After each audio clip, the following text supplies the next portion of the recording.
Hola, este es un video para explicar el método de distribución de momentos en vigas continuas o método de Cross. El método de Cross fue desarrollado por Hardy Cross en 1930 en la Universidad de Illinois.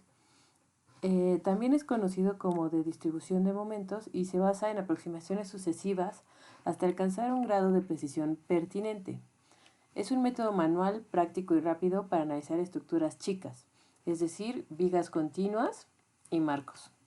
Fue sustituido por sistemas matriciales, ya que el avance en sistemas computacionales permite elaborar numerosas ecuaciones simultáneas. Es útil para la comprobación de algunos análisis. En entrevistas de trabajo de algunos despachos de diseño estructural lo piden.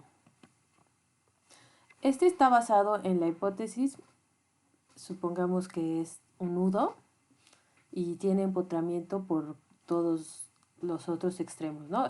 Hablemos del nudo E, con una carga cualquiera en los otros elementos. Entonces se propone un giro en el nudo E causado por un momento m teta e y una sujeción artificial en el nudo E. Esto es como una prensa de presión que causaría el momento fijo. Entonces, el momento real en el nudo E, de acuerdo a estas cargas, sería el causado por el giro más el momento fijo. Esto lo pueden consultar en el libro de McCormack de análisis de estructuras, método clásico y matricial. Bueno, ¿cuáles son las hipótesis de este método? Primero, que los miembros son de sección transversal constante, es decir, son prismáticos, no tienen variación en su longitud de sección geométrica. Los nudos no se trasladan y los nudos pueden girar, pero los extremos de los miembros conectados giran la misma cantidad. Esto se refiere a esta figura. Y se desprecia la deformación axial, es decir, los elementos no cambian de longitud.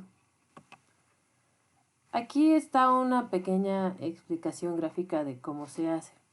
En realidad es un método iterativo en la que se propone un momento y después se va ajustando esa cantidad, se van distribuyendo esos momentos hacia otros nudos hasta llegar a un grado de aproximación adecuado.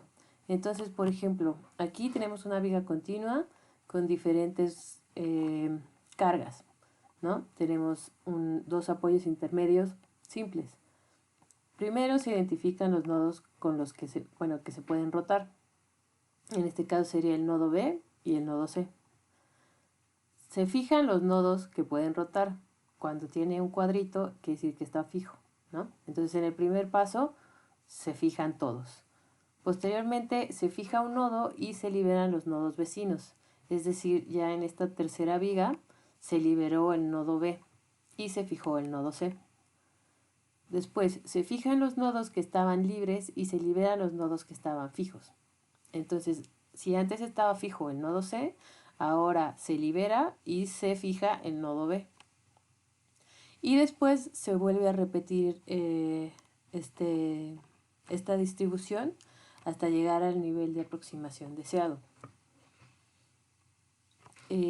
Normalmente en clase hago la analogía de que este método a mí se me figura como ir sintonizando un radio de los viejitos. Es decir, si uno sabe qué estación quiere sintonizar, puede ir girando la perilla cada vez menos hasta llegar a la sintonización adecuada, hasta que esa estación de radio se escuche bien. Tal vez ustedes están muy jóvenes y ya no les tocó ese tipo de radios, pero yo creo que sí, no está tan lejano.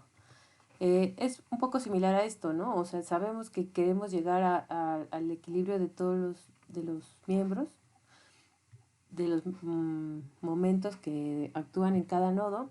Entonces se parte de uno y después se van distribuyendo cada vez menos, se va moviendo, digamos, la perilla cada vez menos hasta que llega a donde se desea escuchar la estación.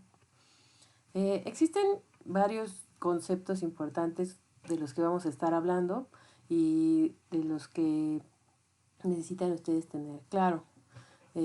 Aquí les puse otra vez el mismo ejemplito de la viga primera, nada más que como vamos a empezar a hablar con subíndices, ya lo habíamos hablado en la explicación anterior del método de pendiente de flexión, pero bueno, digamos que cada nodo tiene su nombre, por ejemplo aquí es el A, B, C, D de la viga de la esquina superior, y entonces la longitud entre del primer claro sería LAB, la longitud del segundo claro sería LBC y la longitud del tercero LCD, ¿no? Entonces, estos conceptos los voy a explicar respecto al primer claro o al primer tramo. Bueno, entonces el primer concepto, que ese ya lo conocen, es el momento de empotramiento. Este se obtiene de tablas y depende del tipo y posición, del tipo, posición y magnitud de cargas extremas de cada elemento, externas. Entonces, por ejemplo, en el claro AB tendría que buscar un momento de empotramiento correspondiente a 2 cargas puntuales. En el caso del tramo segundo LBC, uno de una carga distribuida con ambos extremos empotrados. Este también, todas son empotradas de ambos lados. Y este sería una carga puntual en alguna posición del claro tercero.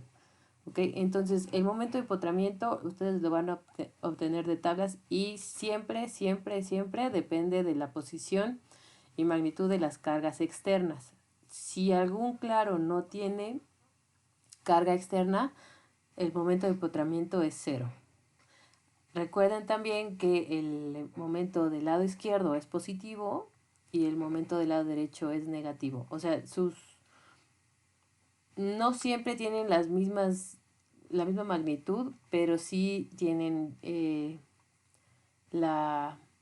sentido invertido, pues. La rigidez a flexión depende de las características geométricas de la sección transversal, material y longitud. Y se conoce como K. K es normalmente la letra que se utiliza para distinguir rigidez. En este caso puede haber diferentes tipos de rigidez, pero esta es una de las más comunes, rigidez a flexión.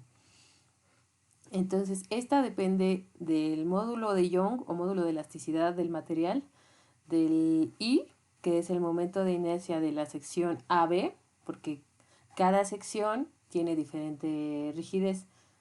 Normalmente las más largas, porque depende de la longitud, son las que son menos rígidas. Las que son más estrechas, digamos, o el claro es menor, tienen más rigidez. Entonces, calcularían la rigidez de AB, la sección A entre la longitud AB, que sería esta, ¿no? Bueno, entonces ustedes tendrían que calcular la rigidez a flexión de cada uno de los tramos de la viga continua. Posteriormente está el factor de distribución, el concepto de factor de distribución. Este concepto es ya depende del método de Cross, que es una relación entre la rigidez a flexión que se conectan a un nodo. Es decir, estos dependen de qué nodo se calcule. Si es un nodo empotrado, el factor de distribución es 0. En este caso, f de AB sería 0, en este caso también. Pero en los nodos libres no. En los nodos libres se calcularía, bueno, al ratito vamos a ver un ejemplo, pero bueno, aquí le estoy poniendo. La rigidez de AB, que es esta, que calcularon con digamos, el concepto anterior, entre la suma de las rigideces que convergen en este nodo. Por ejemplo, para el nodo B sería la rigidez AB entre la rigidez de AB más la rigidez de BC. Y ese factor se pondría del lado izquierdo. Bueno, ahorita es un poco complicado, pero ya en el ejemplo se va a ver un poco mejor. Bueno, posteriormente es el momento de distribución. Es la multiplicación de la suma de los momentos en el nodo multiplicado por el factor de distribución que le corresponde.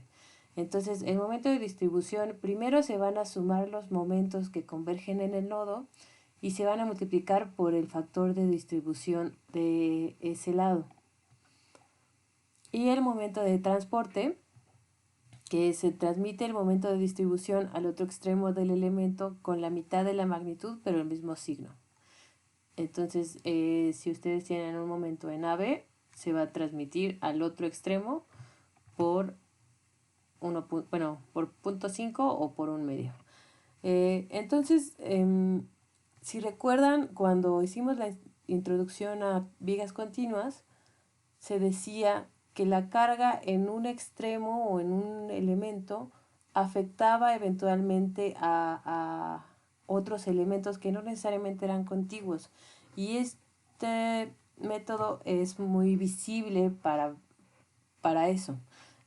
Estos momentos de transporte son los que van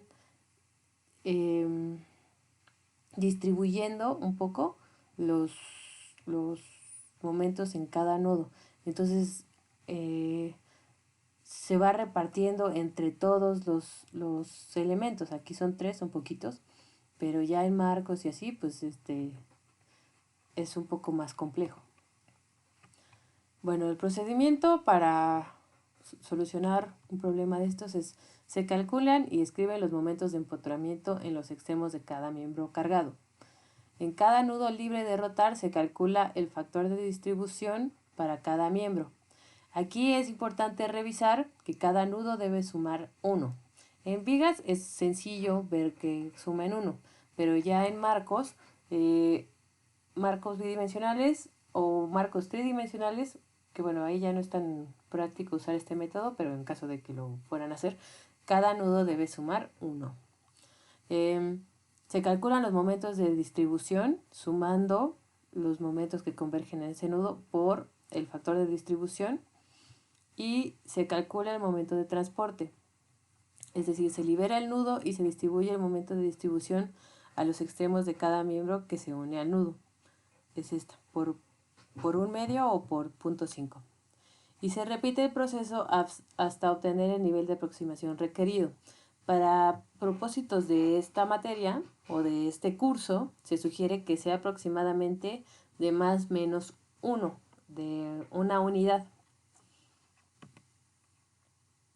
Bueno, entonces hasta aquí voy a parar este video y ahorita seguimos con el ejemplo.